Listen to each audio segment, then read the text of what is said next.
My doctor mom brought me into her workplace at the psych ward, then lost track of her most dangerous patient.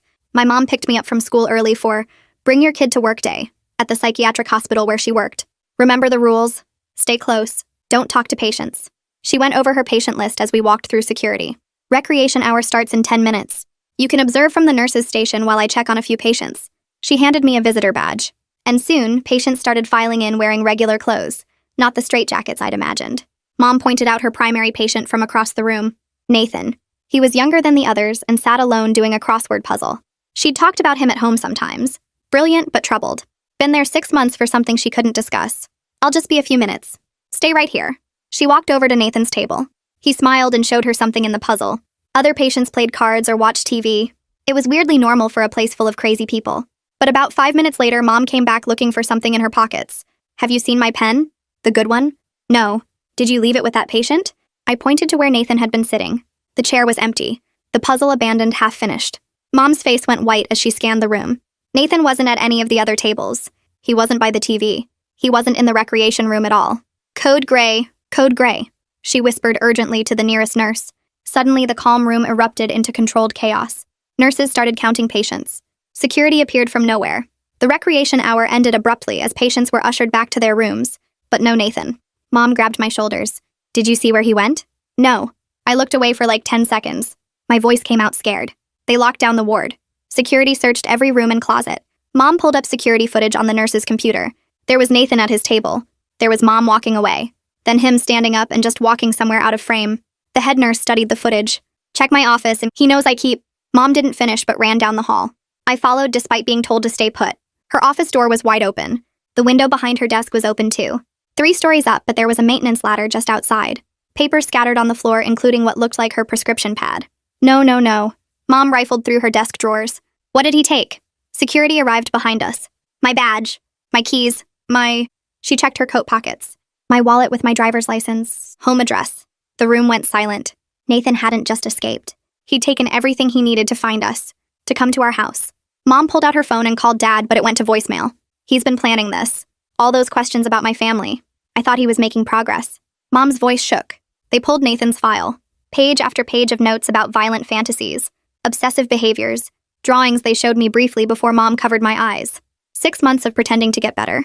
6 months of studying you. The psychiatrist reviewing the file looked grim. Mom drove me home in a police escort. The house looked normal from the outside, but the front door was unlocked. We hadn't left it that way. The officers went in first while we waited in the car. They came back shaking their heads. He's been here. Your home office is ransacked. Family photos are missing. The officer looked apologetic. Inside was worse. Nathan had gone through everything. Mom's drawers emptied. My school schedule pulled off the fridge. Our family calendar with everyone's activities circled in red pen. Why my mom? What does he want? I asked while she packed us bags to stay in a hotel. He fixates on female authority figures. Thinks they're secretly in love with him. The last doctor. She didn't finish. We left with police protection to a hotel downtown. Mom called Dad and told him not to come home. Called my school to say I'd be absent. Around midnight, her phone rang. She answered on speaker with the police recording. We heard breathing on the other end. Then Nathan's voice. I have something for your daughter. A present. Check your car. He hung up. The police went to investigate while we watched from the hotel window. They approached Mom's car carefully. Opened the trunk with gloves. Inside was a box wrapped in birthday paper even though my birthday was months away. They brought it up in an evidence bag. Inside were hundreds of photos. Pictures of me at school, at the mall, at friends' houses. At the bottom was a note. She looks just like you. Same smile, same eyes, same schedule every Tuesday and Thursday. Mom collapsed. Nathan hadn't just studied her. He'd been studying me too, and we'd never noticed. The detective's phone rang. Another escape from a different hospital 2 towns over. The doctor there also had a teenage daughter. Also had her badge and keys stolen. Also found her patient had been photographing her family for months. He's not working alone. The detective's face was grim. This is coordinated. That's when Mom got another text. This one from her own phone number. The phone Nathan had stolen. It was a selfie of him standing outside my best friend's house, smiling and holding today's newspaper. Your daughter has such nice friends. We should all meet properly soon. I didn't even think. Just broke free from Mom and started running to my friend's house 2 blocks away when red and blue lights exploded behind me. My sneakers slapped the wet pavement as I pumped my arms harder. 2 cops jumped out of their car and grabbed my arms before I even made it past the first corner. They explained Mom had called them the second I bolted, and they were already sending units to Alyssa's street. I fought against their grip, but they pulled me into the back of the patrol car. The detective's radio crackled with updates as more patrol cars surrounded Alyssa's block. I pressed my face against the window, shaking and begging them to check if she was okay. They wouldn't let me near the house until they confirmed it was safe. My hands left sweaty prints on the glass as I watched officers surround her house. 20 minutes dragged by before Detective Estelle Rawlings showed up and introduced herself as the lead on our case. She had short gray hair and tired eyes that looked like they'd seen too much. She confirmed Alyssa and her parents Gary and Maxine were safe inside, though shaken by police suddenly surrounding their home. Nathan wasn't there anymore, but he'd left signs he'd been watching. The detective let me out of the car and we walked to Alyssa's house together. Gary stood on his porch in pajama pants and a t-shirt, pointing at fresh footprints under Alyssa's bedroom window. Cigarette butts littered the ground by the fence where someone had stood for hours. The basement door had scratch marks around the lock like someone tried picking it. Alyssa ran out and hugged me, crying into my shoulder while her mom kept checking all the windows. Detective Rawlings gathered us all in their living room and explained the new safety protocol. No school for me or Alyssa until further notice. No social media posts about anything. New phone numbers for everyone. Completely random daily routines with no patterns Nathan could track. Gary argued about his work schedule at the bank while Alyssa gripped my hand so tight it hurt. This was bigger than just Nathan now, and everyone knew it. Mom burst through the front door with 2 officers and immediately pulled me into a crushing hug. She started apologizing to Gary and his wife over and over. She explained how Nathan studied his targets for months, learning everything about them. Maxine asked how long he'd been watching their daughter, and Mom couldn't answer. The detective's phone rang with news about Nathan's stolen credit card being used at a gas station near the industrial district. She sent units there immediately but warned us these patients were too smart to stay where cameras caught them. Mom's face went white when the detective said patients, plural. We packed quickly and moved to a police-arranged safe house across town. The apartment smelled like old carpet and cleaning chemicals. Metal bars covered the windows and panic buttons were installed in every room. Dad was flying back from his business trip but wouldn't arrive for hours. I jumped at every car door slamming outside and couldn't stop checking the locks. Detective Rawlings brought in tech specialists who started tracking Mom's stolen phone using its IMEI number. They set up laptops on the kitchen table and typed commands I didn't understand. The signal pinged from a storage facility on the outskirts of town near the old train tracks. She took a tactical team while we waited, watching the clock tick past 2 a.m. I chewed my nails down to nothing. The storage unit raid uncovered something worse than we imagined. The detective called to tell us what they found. Detailed schedules and photos of 5 different families covered the walls. All had teenage daughters whose mothers worked in psychiatric care. There were floor plans of houses drawn in careful detail. School schedules with arrival and departure times circled. Notes about each girl's habits, friends, and favorite places. Mine had the most details, including what I ate for lunch and which bathroom stall I used at the school. The detective said they also found wigs, fake IDs, and stolen license plates. Nathan had been planning this for months with help from other patients. The door to our safe house banged open, and this woman in a gray suit pushed past the officers holding a briefcase. Maxine Underwood from the hospital risk management started pulling out papers and shoving them at Mom. She kept saying words like liability and protocol breach and documentation requirements. Mom's hands shook as she tried to read the forms while Maxine tapped her pen on the table. The woman wanted statements about every session with Nathan and kept asking why Mom didn't report his questions about our family. Mom's face got red and she stood up so fast her chair fell over. Detective Rawlings stepped between them and told Maxine this was a criminal investigation now and the hospital stuff could wait. Maxine argued about deadlines and insurance claims, but the detective walked her to the door and basically pushed her out. Mom sat back down and put her head in her hands while the detective's phone started ringing. She listened for a minute, then pulled up something on her laptop. A neighbor near Alyssa's house had doorbell camera footage from last night showing a car parked there for 3 hours. The detective zoomed in on the grainy video and we could see part of a license plate. She typed the numbers into some police database while I tried calling Alyssa on the new phone number her dad gave us. The phone rang and rang, but nobody answered. I tried again and finally Gary picked up and said Alyssa wasn't allowed to use phones right now. He'd installed motion sensor lights all around their house and was keeping her in her room with the door locked. The detective's computer beeped with search results. The partial plate matched a rental car from the airport using a fake name, but the credit card traced back to an alias connected to the second escaped patient. She pulled up his file on her screen and showed us his photo. He was older than Nathan with dead-looking eyes and pages of notes about following teenage girls home from the school. The detective said this confirmed they were working together and had been planning this for months. My phone rang with a number I didn't recognize, but the detective nodded for me to answer. It was Alyssa calling from her parents' landline in the kitchen. Her voice sounded small and scared as she told me her dad was sleeping in the hallway with a baseball bat. She said her mom kept crying and checking the locks every 5 minutes. I told her we'd get through this together even though I had no idea how that was possible.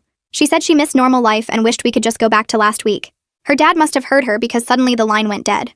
A knock at the door made everyone jump, but it was just a woman with a folder full of papers.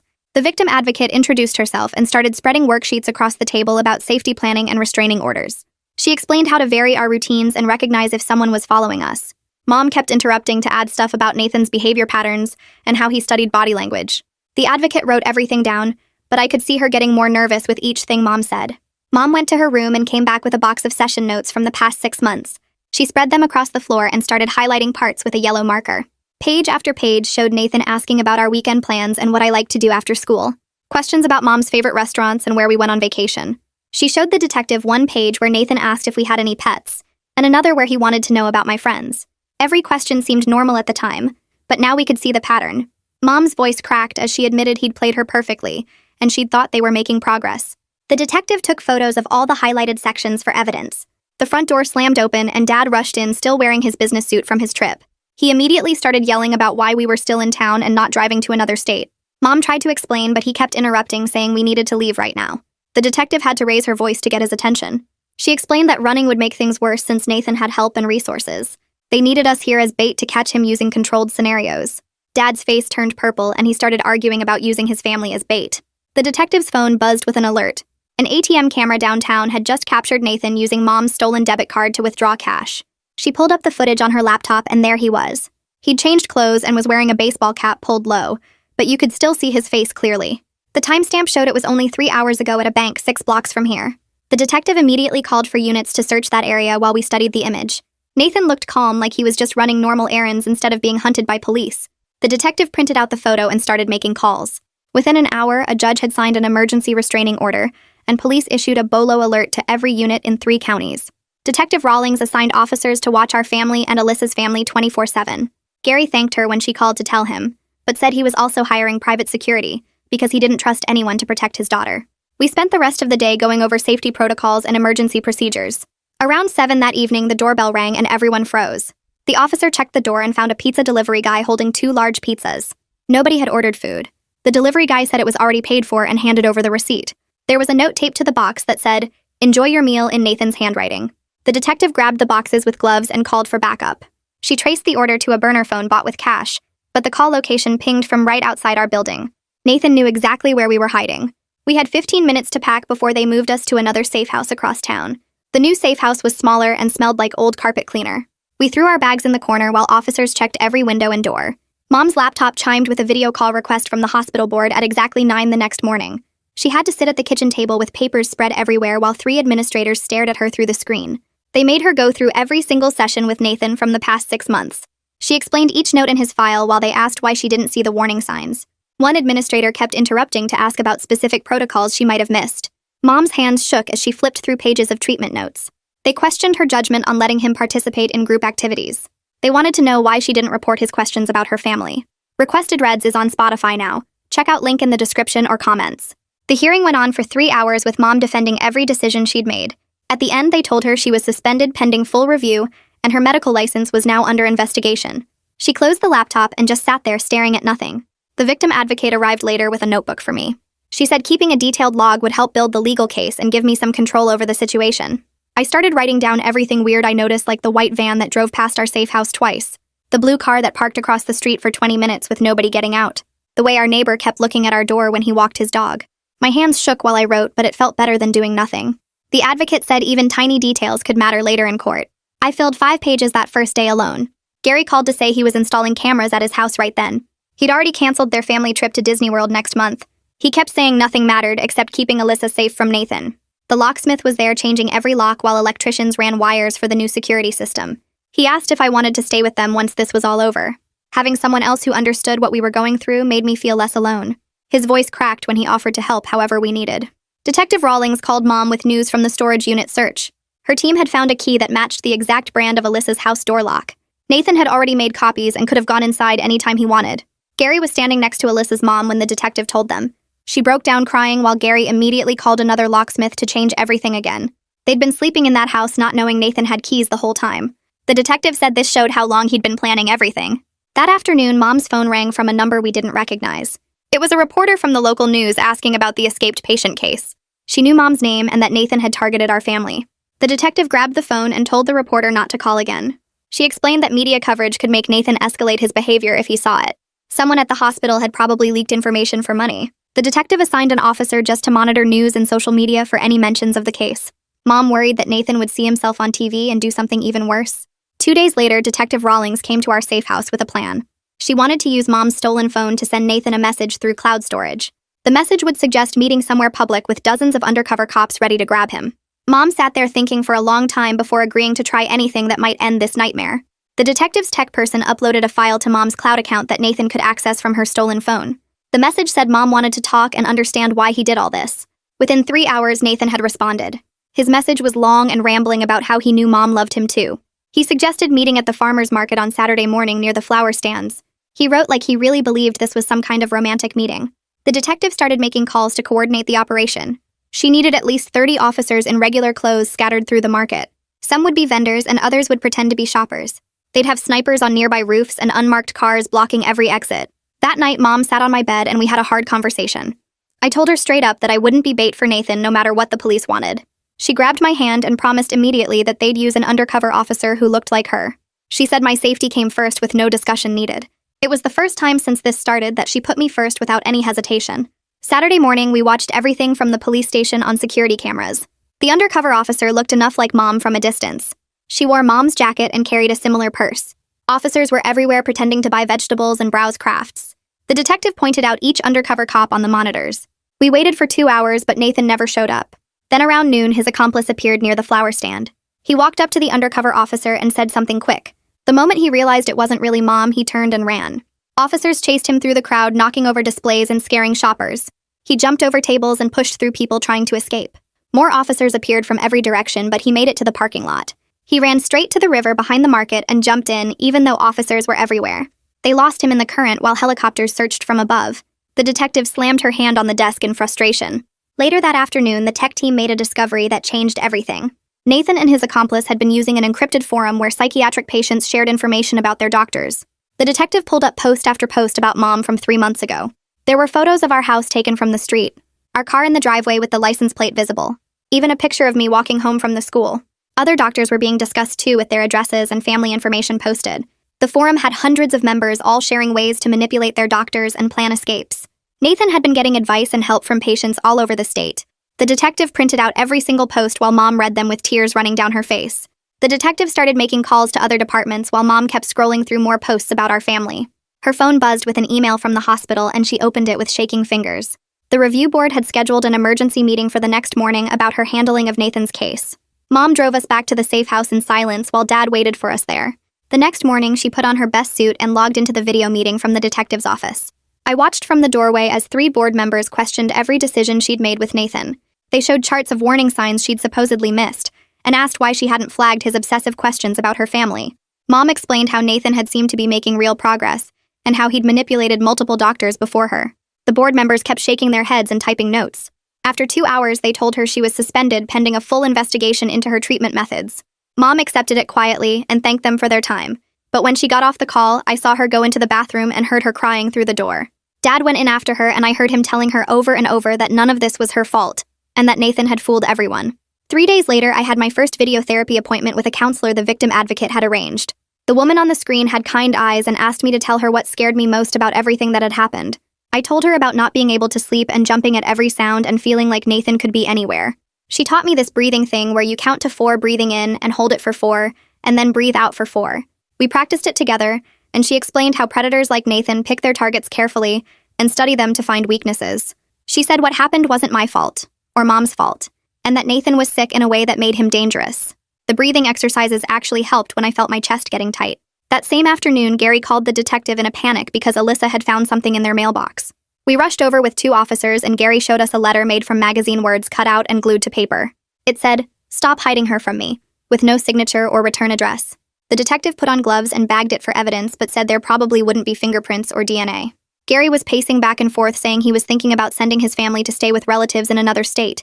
The detective told him that might actually make things worse since Nathan could follow them somewhere with less protection. 2 days later, the detective got a call from a pawn shop owner who'd seen Nathan's photo on the news. Someone matching the accomplice's cousin had sold Mom's expensive pen there last week and signed the receipt with a fake name. The detective said this gave them a new lead on the network helping Nathan and showed us surveillance footage from the pawn shop. The guy in the video looked young and nervous and kept checking over his shoulder. She said they were closing in on Nathan's helpers but needed us to stay strong just a little bit longer. That night, Dad got restless and decided he needed to get more clothes from our house since we'd been wearing the same things for days. He slipped out while Mom was in the shower and drove there alone without telling anyone. The officers stationed at our house called the detective immediately when they saw him pull up. She called him directly, and I could hear her scolding him through the phone about breaking protocol and putting himself in danger. When Dad got back to the safe house, he exploded about feeling useless and not being able to protect his own family. He punched the wall and left a dent while yelling that he should be doing something instead of hiding. The detective sat him down and reminded him that following the safety plan was the best way to keep us all alive. After that, we all sat down and made strict rules that everyone had to follow. Dad could help, but only with a police escort, and nobody went anywhere alone for any reason. We had to check in every 2 hours by text, and if anyone was even 5 minutes late, we'd call the police. Having the structure helped even though we were all exhausted from the constant fear. My hands shook all the time now, and Mom had dark circles under her eyes. The next morning, a rideshare driver called the tip line saying he'd dropped someone matching Nathan's description near the park where I used to have soccer practice. The detective pulled up a map and realized Nathan had been studying my old routine to figure out where I might go next. She called the coach immediately and told him to cancel practice at that field. We had to stop using any familiar locations since Nathan knew all our patterns. The detective and Mom started talking about Tuesday coming up, which was when I normally had soccer practice. They figured Nathan might try to approach then since he'd mentioned knowing my Tuesday schedule in his note. The detective arranged to move practice to the gym at the police station instead, where there would be officers everywhere. Some of the other parents complained about the inconvenience, but the coach backed up the safety measure completely. That night, I was lying in bed unable to sleep when Mom knocked softly and came to sit on the edge of my mattress. She took my hand and apologized for bringing Nathan into our lives through her work. She said she should have seen the signs and been more careful with boundaries. She promised to always put our safety first from now on, and to never let work put us at risk again. We both started crying and held each other for a long time. The next day, the detective got data from the tracking device in Mom's stolen car key fob, showing everywhere Nathan had driven it over the past week. She spread out a map with red dots marking each location, and we could see he'd been to 3 other psychiatric facilities in nearby counties. He'd also driven through multiple residential neighborhoods that the detective said connected to other families being targeted. Each red dot represented another family going through the same nightmare we were living. Maxine from the hospital showed up at our safe house the next morning with a thick folder of papers and 2 lawyers behind her.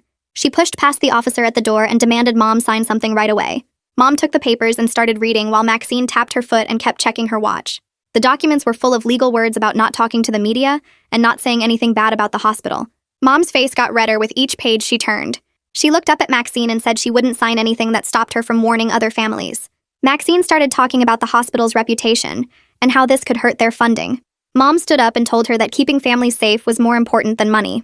The lawyers tried to explain how the papers would protect everyone, but Mom wasn't listening anymore. Detective Rawlings walked in right then and looked at the papers on the table. She picked them up and read through them quickly before handing them back to Maxine. She told Maxine that trying to silence victims was a bad look for the hospital. Maxine grabbed her papers and left with the lawyers trailing behind her. About an hour later, the detective's phone started ringing with updates from her team. They'd been tracking the cousin of Nathan's accomplice through his phone for the past 12 hours. The signal led them to a cheap motel on the highway where truckers usually stopped. The detective sent 6 officers to surround the building while she coordinated from our location. We watched her pace back and forth while giving orders through her radio. The officers moved in at exactly noon and found the accomplice in room 14 eating takeout food. He tried to run out the back window, but an officer was already waiting there. They got him in handcuffs while he kept yelling for a lawyer over and over. The detective told him they had enough from the storage unit to put him away for years. She said his only chance was to start talking about Nathan and the whole operation. The accomplice went quiet after that, and they took him to the station for booking. Mom asked if this meant Nathan would give up now that he lost his helper. The detective shook her head and said it might make him more dangerous since he was alone. That's when Gary called and said he wanted to help catch Nathan somehow. He'd been thinking about it all night and couldn't stand waiting around anymore. The detective listened to his idea about using his house as bait since Nathan knew where it was. She thought about it for a minute, then agreed, but only with strict conditions. She'd put officers inside his house and Alyssa had to stay at the safe house. Gary agreed right away and said he'd do whatever it took to end this. The detective started planning the operation with her team while Gary drove to the station. They decided to put a package on Gary's porch with a fake letter inside.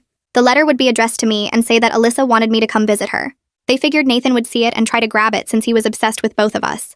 Officers started arriving at Gary's house around 8 that night to get into position. 2 hid in the garage behind boxes, while another got into the basement through the back door. 3 more officers sat in unmarked vans down the street with cameras pointed at the house.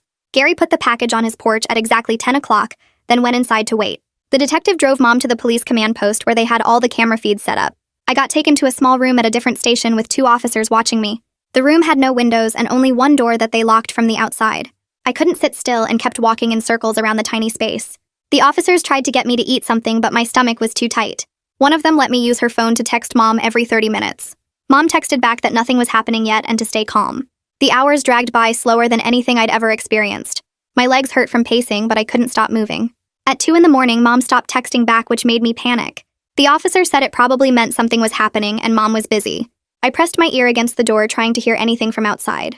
At 2:14 a.m., the motion sensors at Gary's house picked up movement in the backyard. A figure in dark clothes was creeping along the fence line toward the front. He stayed away from the streetlights and the obvious camera on the garage, but he didn't know about the tiny cameras hidden in the garden decorations. The detective told everyone through their earpieces to hold their positions.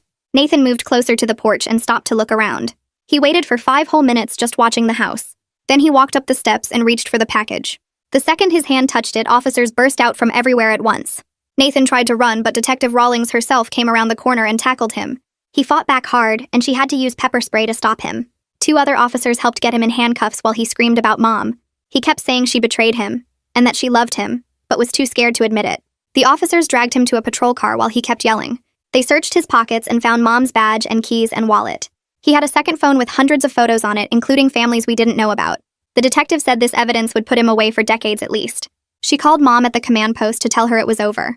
Mom collapsed into a chair when she heard Nathan was finally caught. The accomplice at the station heard about Nathan's arrest and suddenly wanted to make a deal. He started telling the detective everything about how the forum worked.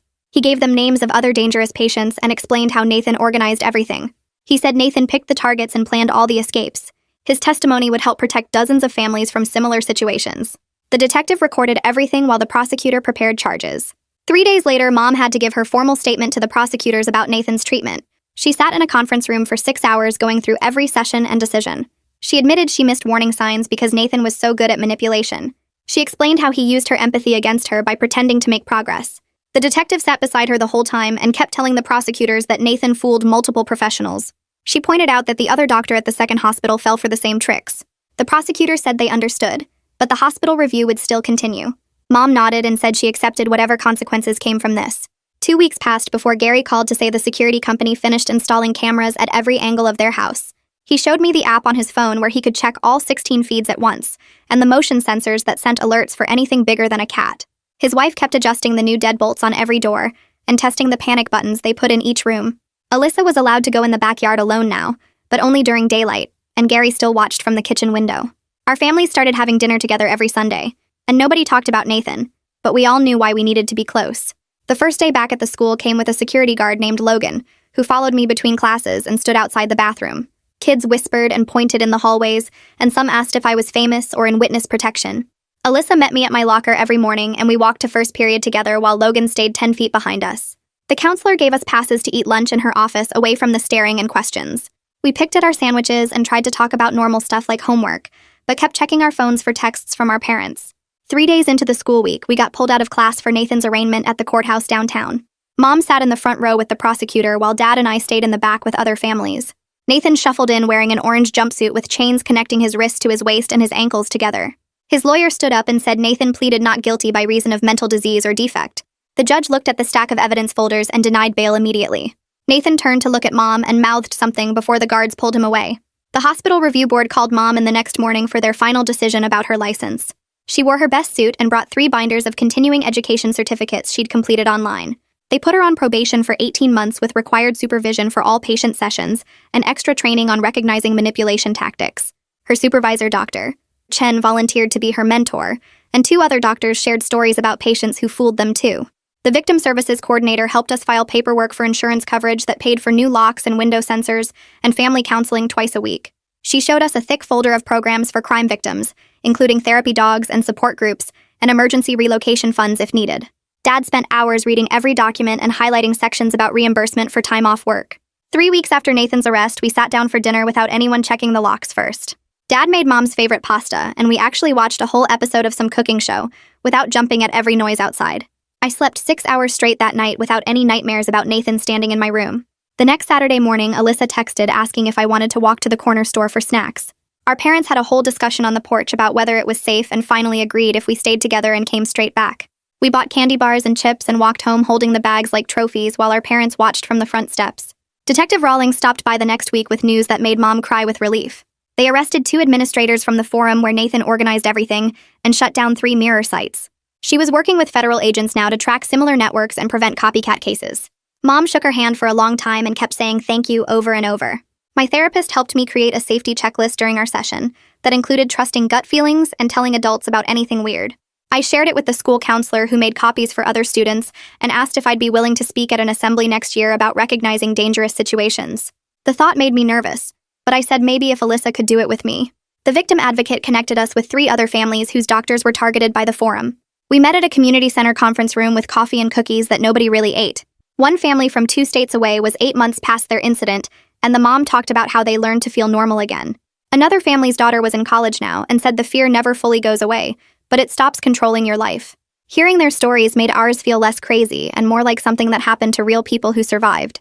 We exchanged phone numbers and started a group text for bad days when the fear came back strong. Gary sent funny memes to lighten the mood, and someone always responded within minutes to remind us we weren't alone. The forum administrator's arrest led to more evidence about the network, and prosecutors said Nathan would face federal charges too. Mom had to give another statement about the stolen prescription pad and badge, which could add 10 more years to his sentence. Every bit of evidence meant more time before we'd have to worry about him getting out. 6 months would pass before the trial, but at least we were learning to live again between the court dates and safety protocols. The prosecutor called Mom when Nathan's competency evaluation came back and said he was fit to stand trial and would probably get 15 to 20 years based on the evidence. His accomplice took a plea deal for 5 years with possible parole after 3. Mom hung up and just sat at the kitchen table for a while before telling us the news. Dad made coffee and we all sat together not really talking, but feeling safer knowing there would be real consequences. The hospital finally cleared Mom to return to work, but only with her supervisor sitting in on every patient session for the first 3 months. She spent weeks developing new protocols for recognizing manipulation based on everything Nathan had done, and the hospital administrators actually listened and made them standard across all departments. Other doctors started asking her advice about their own difficult patients, and she helped them spot warning signs she'd missed with Nathan. We started looking at houses in February and found one in the same school district with better locks and a security system already installed. The realtor kept showing us the kitchen and bedrooms, but Mom and Dad mostly checked sight lines from the street and whether the windows had good locks. Alyssa came with us to see it and joked we should dig a moat around it, which made everyone laugh for the first time in months. Moving day felt like starting over, even though we kept checking over our shoulders and testing all the new locks twice. Nathan's trial started in April, and the prosecutor had so much evidence it only took the jury 2 hours to convict him on all charges. The judge gave him 18 years without parole, and Mom didn't go to the sentencing, but read the transcript later, where Nathan still blamed her for rejecting his love. Detective Rawlings called after and said his delusions would never go away, but at least he'd be locked up until I was in my 30s. The victim advocate asked if we wanted to share our story with other families going through similar situations, and we all said yes. Dad got really into it and started creating resource packets for families dealing with the legal system after a stalking incident. We met with 3 other families that summer and shared what we learned about safety planning and recognizing fixation behaviors. Alyssa and I started our senior year together, and people at the school had mostly stopped asking about what happened, though some kids still whispered when we walked by. We both applied to colleges with good psychology programs and wrote our application essays about how our experience made us want to help others.